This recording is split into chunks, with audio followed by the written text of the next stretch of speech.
Avec toutes ces interférences, ces out of the box qui viennent s'intercaler, bah on n'est pas en avance sur la fabrication du couple moderne. Alors là, on se met au boulot.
C'est bien gentil les ponceuses électriques et autres, mais en hiver c'est quand même assez sympa de se mettre tranquillement au chaud avec un verre, de la musique et de poncer à la main.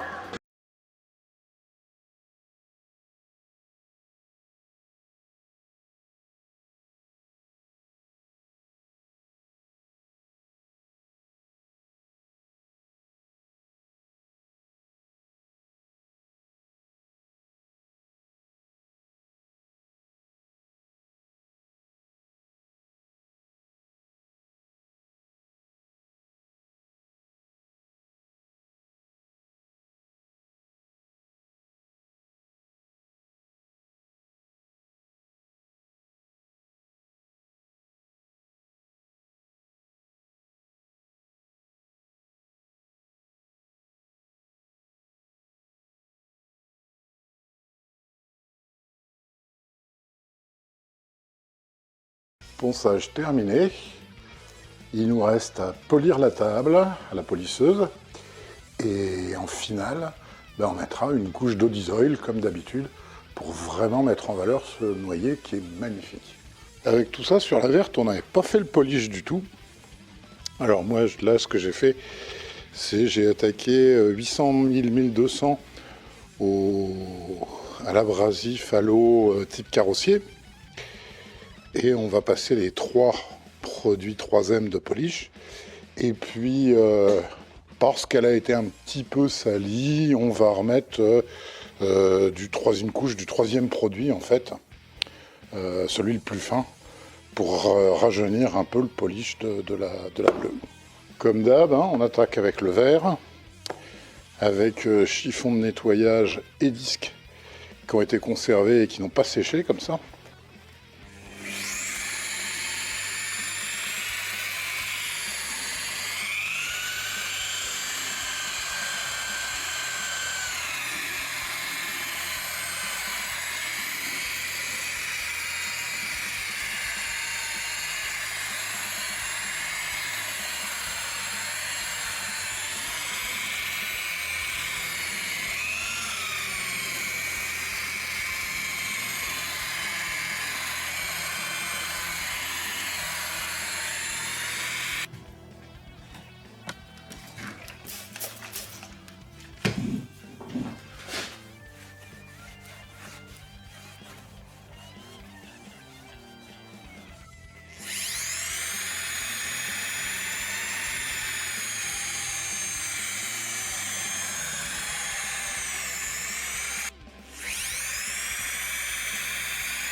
Demain, une fois que tout ça aura bien séché,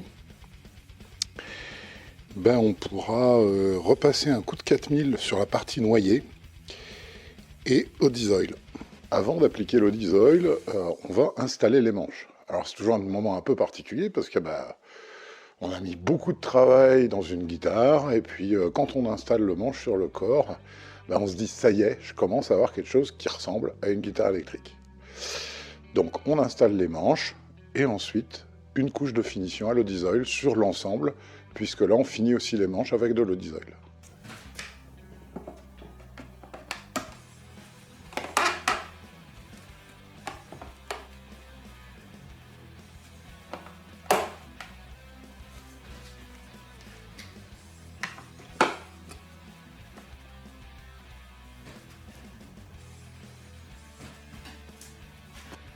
Et on est absolument nickel du premier coup sur celle-là.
Des fois, on me demande pourquoi je mets 3 vis, parce que c'est largement suffisant en fait.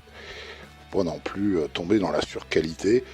C'est pas une vis de plus qui tiendra mieux le manche de toute façon. S'il n'est pas bien calibré au départ, ça marchera pas.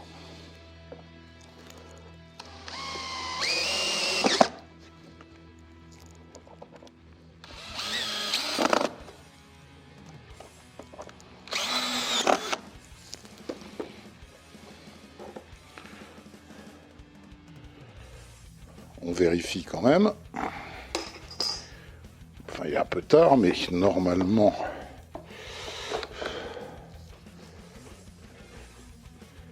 c'est toujours nickel.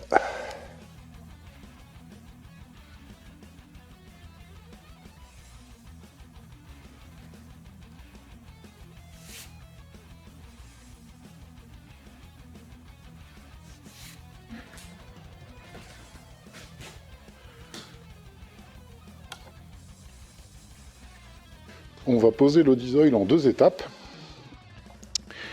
parce que de toute façon, ça marche aussi sur une surface vernissée. Donc on va commencer par faire le dos et les côtés. On laissera sécher 40 minutes, on nettoiera bien. On laissera passer 24 heures, et ensuite on fera le dessus, et on remettra une couche sur la touche.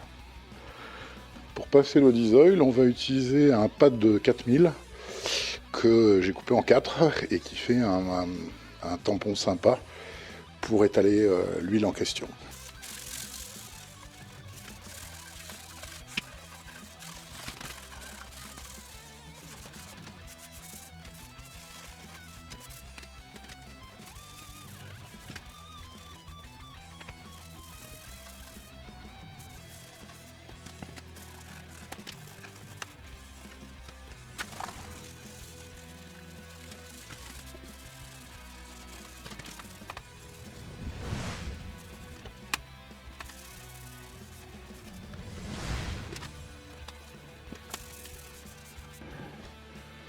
Voilà, vu son pouvoir couvrant, on a vraiment mis très très peu d'eau diesel, hein, et c'est largement suffisant, puisqu'on va même en enlever dans 40 minutes, quand on va tout frotter.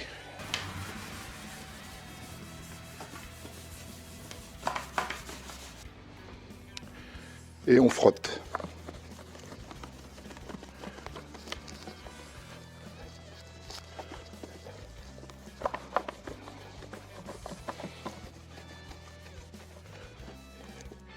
tant qu'on passe son doigt et qu'on laisse une trace, c'est qu'il y a encore trop d'huile. Et donc, comme je le disais, il n'y a pas de problème, on peut passer sur du vernis.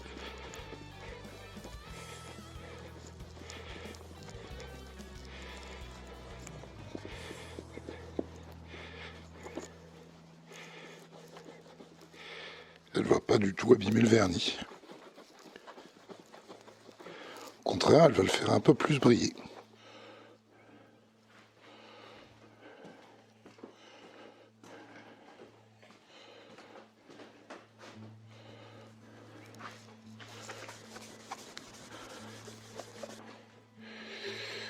Et on n'oublie pas les caches des humbuckers. Quand vous dessinez une tête originale pour une guitare, votre tête, la tête qui portera un petit peu votre signature, quand vous faites une 3+3 ou une 6 en ligne, bah, c'est super, vous avez l'ensemble du marché des mécaniques qui vous est ouvert. Mais dès que vous vous éloignez de ce standard, c'est-à-dire que vous faites par exemple comme moi je fais 2+4, bah, ça commence à devenir un peu plus compliqué au niveau approvisionnement. Alors, il y a les Sperzel que vous avez vus de nombreuses fois sur cette chaîne.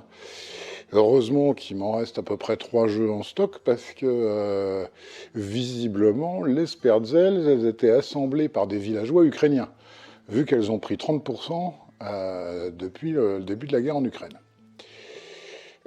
Une autre possibilité, ben, ça consiste à prévoir dans votre design de pouvoir retourner la tête suivant les guitares que vous faites. Et dans ce cas-là, vous pouvez acheter 2 jeux de 3+3 ou 2 jeux de 6 en ligne, puisque ça se répartira parfaitement entre 2+4 et 4+2. C'est de l'arithmétique de base. Et donc, pour les deux modernes,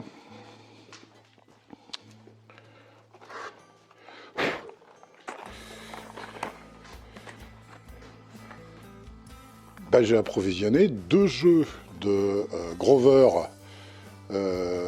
Locking, Rotogrip, qui ben, vont, une fois dépareillés, me faire la guitare pour droitier en 2+4 et la guitare pour gaucher en 2+4 aussi, puisqu'elle s'oppose. Je sais pas si j'ai été clair. Bon, on le verra, ce sera plus simple quand on le regardera. Allez, il est l'heure de se faire des nouveaux amis. Vous les avez vus emballer. Mécanique 3+3 Grover.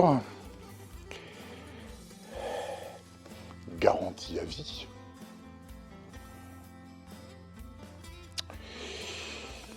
Et puis on déballe. Et puis une fois qu'on a fini de déballer, on s'aperçoit que sur les 2 jeux, il y a 9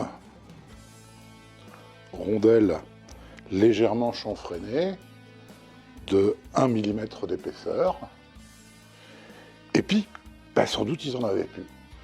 Alors, il y a 3 rondelles, genre mécanicien, pas chanfreinées du tout, et qui font 1 mm et demi. Grover, 130 balles le jeu. Ils se foutent un peu de la gueule du monde.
Et bien sûr, on fait la même opération, mais cette fois-ci pour la verte.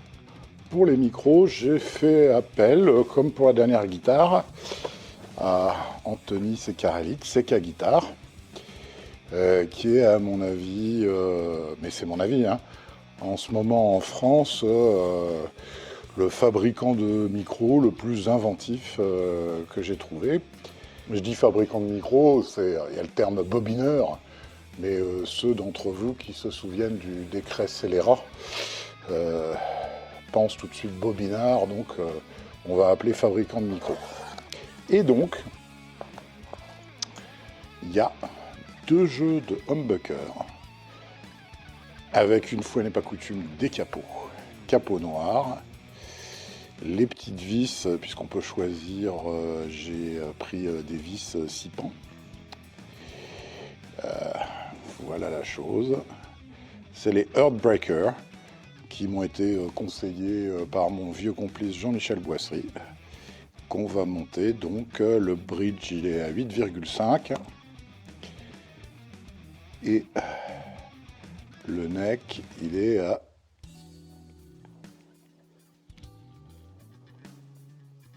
7,7. Voilà, on s'y met.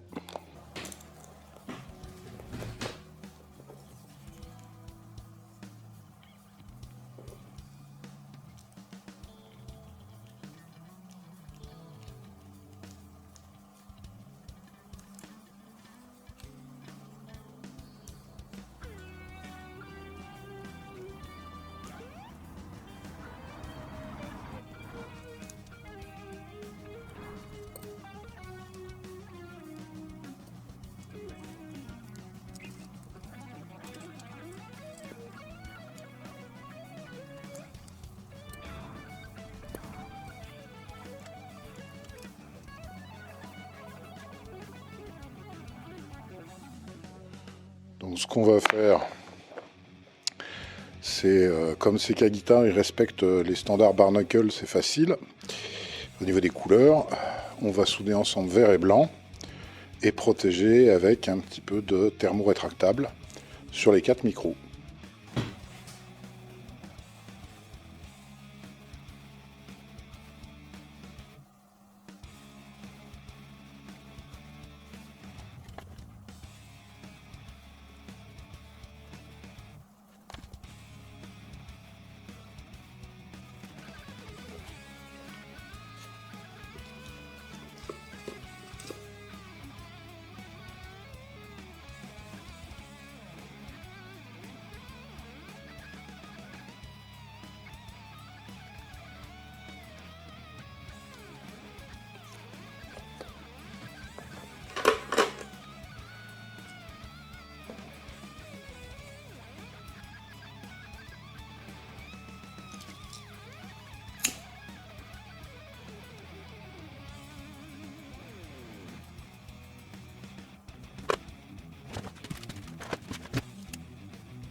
Avec la règle magique, on positionne le chevalet.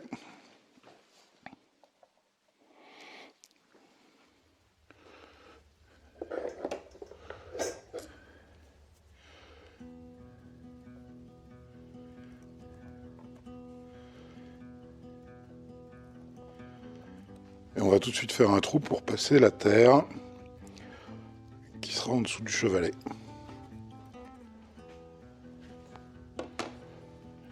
Donc on a d'abord fait un trou droit et comme ça on a l'accroche après pour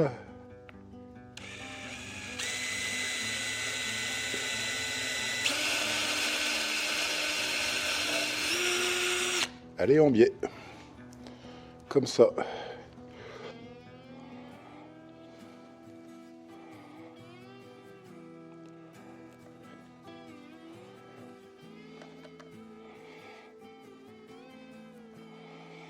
Et hop. Il ira comme ça.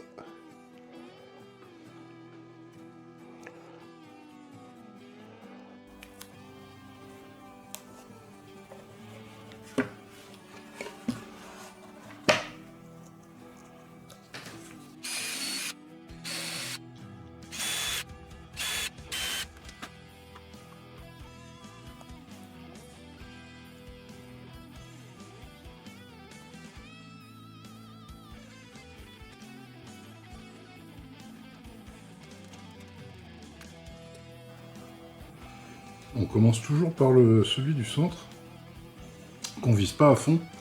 Comme ça permet un petit peu de s'en servir comme pivot pour être vraiment bien calé, quoi.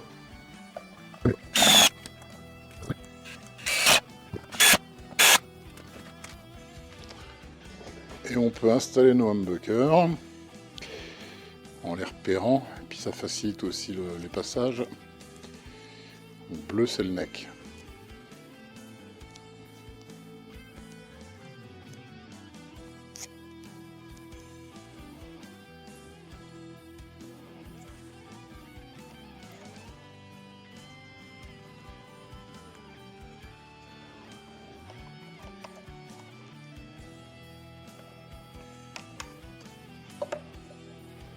Le bridge, on met un bout de scotch blanc.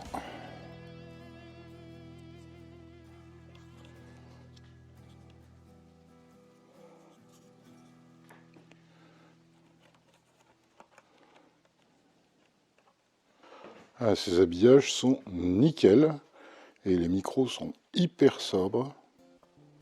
Que du bonheur. Bon bah, faut faire la même chose de l'autre côté. Comme c'est une guitare pour gaucher, il faut que j'inverse aussi les deux escaliers, puisque le mi aigu il sera là et le mi grave ici. Toujours revérifier un petit coup, on sait jamais. Des fois j'ai des doutes.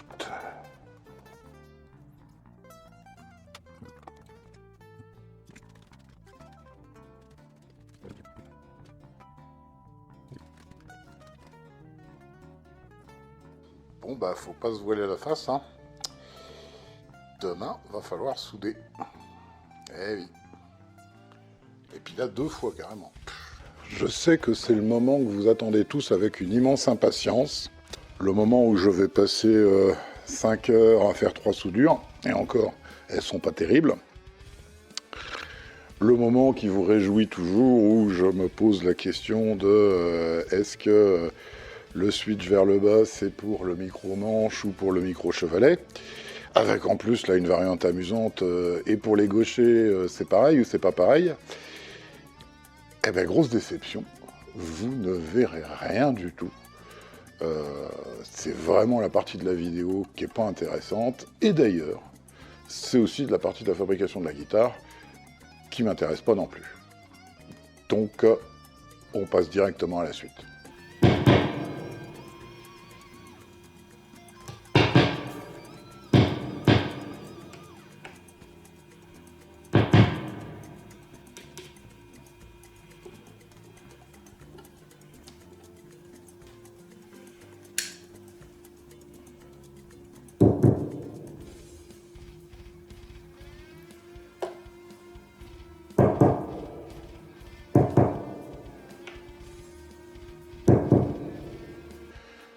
Bon, la guitare pour gaucher est câblée. Par contre, j'avais mal calculé mon coup au niveau de la sortie jack. Et donc, en fait, j'étais beaucoup trop près du potentiomètre de tonalité. J'ai donc été obligé de refaire un trou plus loin. Et pour cacher le premier trou, j'ai mis une fausse Electra Socket. Et dessus, j'ai mis un petit dôme en laiton. Il vaut toujours mieux accentuer un défaut que d'essayer de le cacher.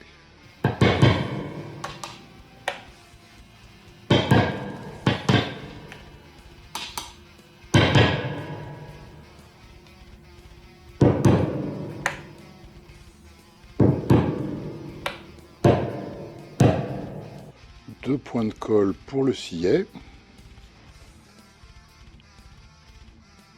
Deux vis pour mettre un passe-fil.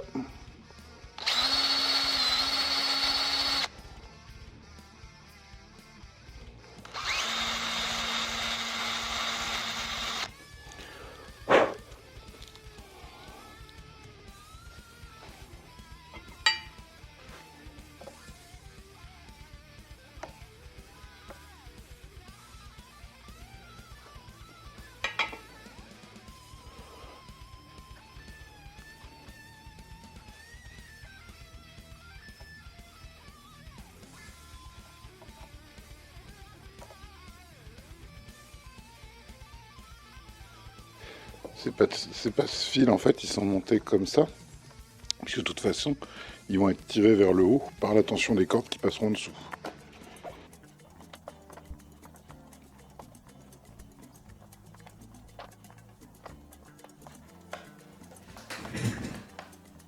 En fait, à part ça qui est brillant, j'ai essayé de choisir tout en mat pour respecter un peu le chevalet et puis les deux CK. Pour les endroits où poser les attaches courroies, on peut s'inspirer un peu de la Flying V. Il y a deux écoles. L'école Epiphone, où celui qui est du côté du manche, il est là, ici. L'école Gibson, où il va être au centre, ici. Et pareil, si c'est une Gibson, il va être carrément ici, ce qui fait qu'il y avait pas mal de guitaristes qui faisaient passer par-dessus leur courroie. Et Epiphone qui le mettent beaucoup plus au bord. Je pense qu'on va faire un mix, c'est-à-dire qu'on va le mettre ici au bord à la mode Epiphone sur l'aile. Par contre, on va le mettre en dessous à la mode Gibson. Par contre, je ne l'ai pas mis trop au bord, je l'ai aligné sur ces deux vis dans ce sens-là, pour pas trop gêner la prise du guitariste au niveau des aigus. Et sur les deux, on va mettre du 942 d'Addario. Alors je me suis longuement renseigné, j'ai cherché, et c'est un véritable scandale. Je vous confirme que dans le cadre d'une société qui est pourtant inclusive et imprégnée de wokisme, il n'y a pas de corde pour gaucher. Et là, il y a un créneau commercial à prendre. Vous avez vu le montage final de la guitare pour droitier. Je vous passe celui pour gaucher, c'est exactement la même chose.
Petite erreur de conception de départ qui fait que on s'est retrouvé à fabriquer une guitare de gaucher, a pu vous montrer quelque chose. Je joue aussi mal de la main droite que de la main gauche. Et ça, tout le monde ne peut pas le dire. Bon, l'église se plaint, parce que vous vous abonnez, ou d'ailleurs, si vous n'avez pas fait, abonnez-vous d'ailleurs. Mais j'ai été obligé de leur faire une réponse, et puis je leur ai expliqué, voilà, vous êtes bien gentils, mais les églises ne sont pas chauffées, on est en hiver, voilà, faut faire un petit effort, et puis il faudrait peut-être penser un peu à moderniser votre discours. Donc, je sais pas, les hosties sans gluten, pour les bobos.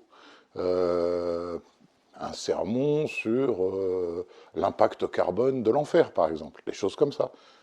Sinon, je sais ce qui va se passer, il va y avoir de plus en plus de gens qui vont regarder ma chaîne au lieu d'aller à la messe. Voilà, à la semaine prochaine.